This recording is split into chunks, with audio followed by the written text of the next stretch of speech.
Vamos a comenzar la clase de hoy con el tema de polígonos. Es de gran importancia este tema para cualquier arquitecto o cualquier persona que se dedique al diseño, ya que todo en la vida cotidiana tiene formas y las formas generalmente están referidas mayoritariamente a polígonos. Si vamos a la palabra polígonos, deriva del griego, en el cual poli significa muchos y gonos significa ángulos. Entonces podríamos definir etimológicamente a polígonos como un objeto que tiene muchos ángulos. Pero si vamos y buscamos una definición un poco más matemática, podríamos decir que un polígono es una región del plano limitada por lo menos tres segmentos. Acá tenemos el segmento AB, acá tenemos el segmento BC y acá tenemos el segmento CA. Esos tres segmentos delimitan una región y esa región la denominamos polígono. En este caso es el polígono con menor cantidad de lados, al que después más adelante lo llamaremos como triángulo, pero podríamos tener un polígono de 4 lados, un polígono de 5 lados y así sucesivamente podríamos ir incrementando la cantidad de lados que nosotros querramos. Vamos a una clasificación en la cual para nosotros es muy importante. Lo podemos clasificar en dos grandes grupos: los irregulares,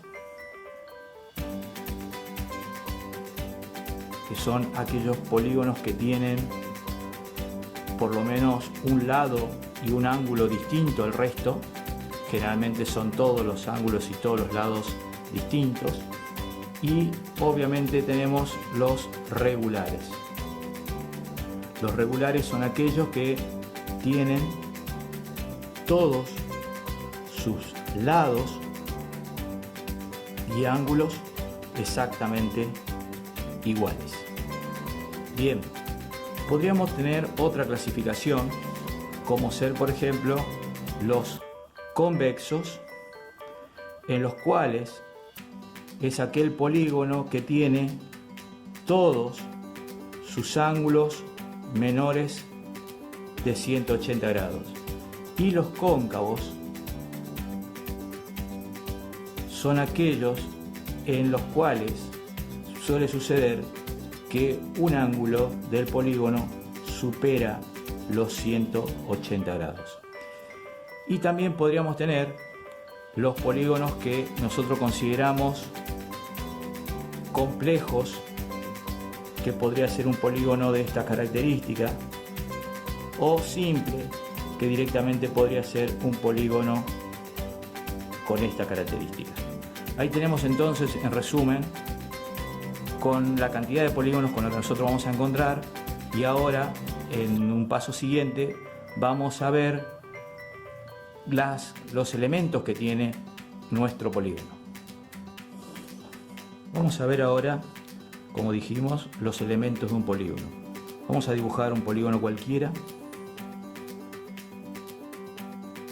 Yo dibujo generalmente el hexágono porque es el que más cómodo me queda y más fácil me sale, pero en definitiva podemos dibujar cualquier polígono y tiene exactamente los mismos elementos. Esto que estoy enumerando acá, A, B, C, D y E, se denominan vértices. ¿Y qué es un vértice? La intersección entre dos lados consecutivos. Entonces tenemos el vértice, que en mi caso son A, B, C, D y E, y como el vértice tiene que ver con los lados, o sea que los lados son aquellos que unen vértices consecutivos, o sea que una cosa trae la otra. Decimos que vértice es la intersección de dos lados consecutivos y lado es aquel segmento que une vértices consecutivos. Entonces tenemos los vértices y los lados. En este caso, al ser un hexágono, tiene obviamente 6 lados. Después tenemos aquellos segmentos que unen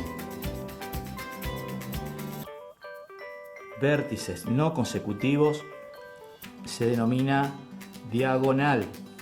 La diagonal, insisto, es aquel segmento que une dos vértices no consecutivos. Luego tenemos algo que es muy importante, los ángulos interiores de un polígono. El ángulo interior no es nada más ni nada menos que el ángulo que forma dos lados consecutivos. La suma de los ángulos interiores de un polígono está dado por una fórmula que después la vamos a demostrar, es 180 grados por n menos 2, siendo n el número de lados. Eso sucede en cualquier polígono, sea irregular o regular. Es decir, que ahí tenemos los elementos más importantes que tiene un polígono: el vértice, la intersección de dos lados consecutivos; los lados, que es la unión de dos vértices consecutivos; la diagonal, que se calcula el número de diagonales como n por n menos 3 sobre 2, es el número de diagonales que tiene cualquier polígono; el ángulo interior es el ángulo que forman dos lados consecutivos, y la suma de esos ángulos interiores se calcula como 180 o dos rectos que multiplica a n menos 2, siendo n el número de lados. Vamos a hablar ahora de los ángulos notables en un polígono regular. Existen tres ángulos importantes en un polígono regular.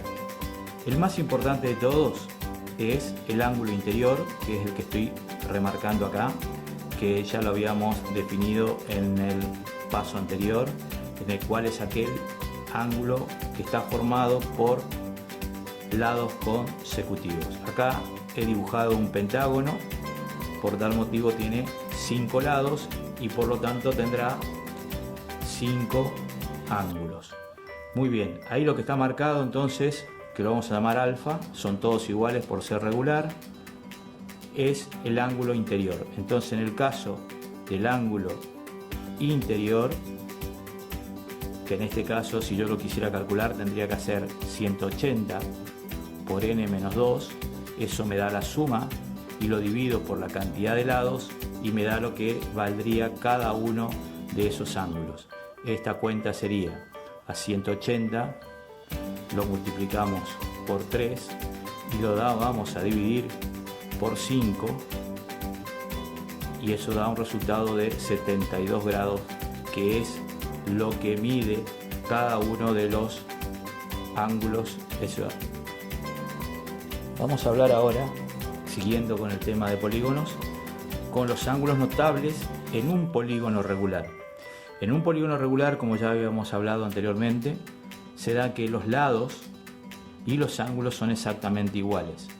Por lo tanto, en este caso hemos dibujado un pentágono, y si yo quisiera calcular el ángulo interior de un pentágono, primero calcularíamos la suma total y la dividimos por 5, que es el número de ángulos que tiene, para que me dé a mí el ángulo exacto que tiene un pentágono entre sus dos lados. Hacemos la cuenta con la calculadora, sería 180 por 3, que es n menos 2, y lo divido por 5, que es el número de lados, y obtenemos un resultado de 108 grados. Eso sería el ángulo interior en el caso del pentágono, pero irá variando ese ángulo interior en función de la cantidad de lados que tenga nuestro polígono. Existe otro ángulo importante, que es el que se denomina ángulo exterior. El ángulo exterior es el suplementario a todo ángulo interior. Ahí estamos dibujando los distintos ángulos exteriores, tal como sucede en todo polígono regular, también son exactamente iguales. Ahí lo estamos dibujando Y lo notable de esto, que nosotros vamos a investigar cuánto vale la suma de los ángulos exteriores de cualquier polígono. Para ello, vamos a tomar el centro de nuestro polígono, lo vamos a unir con segmentos al centro del polígono y vamos a observar que estos ángulos que están acá se denominan ángulo central, o sea que el ángulo gamma para nosotros es el ángulo central. El ángulo central es muy fácil de calcularlo, se calcula al giro total de la circunferencia, que es 360 grados, lo voy a dividir en este caso por 5. ¿Y qué obtendríamos? Haciendo la cuenta de 360 dividido 5, obtenemos un ángulo de 72 grados, que para nosotros, en este caso, es el ángulo central. Si nosotros observamos detenidamente, podemos ver, si trazamos este lado que es paralelo a esto y lo cortamos con una transversal, veríamos nosotros que este ángulo que está acá es correspondiente a este y este correspondiente a este. Por lo tanto, el ángulo exterior es exactamente igual al ángulo central, por lo tanto también se calcula como 360 dividido el número de lados, que en mi caso particular vuelve a ser 72 grados. Lo notable de esto es que la suma de todos los ángulos exteriores de cualquier polígono siempre es igual a 360 grados. Lo mismo sucede con el ángulo central. La suma de todos los ángulos centrales da como resultado la circunferencia completa, que es 360 grados. Ahí tenemos los tres ángulos más importantes de un polígono: el ángulo interior, que es el ángulo que forman los lados consecutivos; el ángulo exterior, que es el suplementario al ángulo interior, suplementario, dos ángulos son suplementarios cuando su suma es 180 grados; y el ángulo central, que es el ángulo que formaría el centro del polígono con los vértices. Es decir, que estamos hablando de ese ángulo gamma, que en este caso particular, el ángulo exterior y el ángulo central en cualquier polígono regular son exactamente iguales y su suma siempre vale 360 grados. Ahí tenemos entonces los tres ángulos notables de un polígono regular. Vamos a realizar ahora la demostración, como os dije antes, de que por qué la suma de los ángulos interiores de cualquier polígono se podían calcular como 180 dos rectos por el binomio n-2, donde siendo n es el número de lados.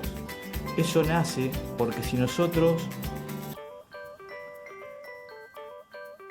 tomamos, por ejemplo, un hexágono y ahí nosotros tenemos que podemos, trazando las tres diagonales desde un vértice, vemos que tenemos 1, 2, 3 y 4 triángulos. Nosotros sabemos que la suma de los ángulos interiores de un triángulo equivalían a 180 grados. Por lo tanto, yo tengo que combinar ahora, tengo 4 triángulos, entonces yo tendría que la suma de los ángulos interiores de mi hexágono, tendríamos 180 para el triángulo 1, 180 para el triángulo 2, 180 para el triángulo 3 y 180 para el triángulo 4. Quiere decir que yo podría calcularlo como 4 por 180. Y me doy cuenta que ese 4 es la cantidad de lados menos 2. Entonces ahí surge la fórmula de que para calcular la sumatoria de los ángulos interiores de cualquier polígono es 180 grados, que son dos rectos, por el binomio n-2. De esa manera yo puedo calcular la cantidad de la suma de los ángulos interiores de un polígono cualquiera. Si en el caso de tener un polígono regular, yo podría calcular, en el caso de que fuese regular nuestro polígono, tendríamos que el ángulo alfa sería igual a 180 por n-2 dividido n, donde n es el número de lados, y ahí obtendría yo el valor de un ángulo interior. Bueno, como para terminar la clase, entonces vamos a señalar algunos polígonos notables, como ser por ejemplo el triángulo, el triángulo, como el nombre lo indica, tiene 3 ángulos cuya superficie o área será igual a la base por altura sobre 2, base por altura sobre 2. En el caso que tengamos un cuadrado, tenemos que el cuadrado es aquel que tiene 4 ángulos rectos y los 4 lados iguales, entonces directamente el área es L al cuadrado, siendo L su lado. El rombo, que es una deformación del cuadrado, tiene los 4 lados iguales pero no son perpendiculares. En ese caso las diagonales sí son iguales, por lo tanto el área es diagonal al cuadrado dividido 2. En el caso del paralelogramo,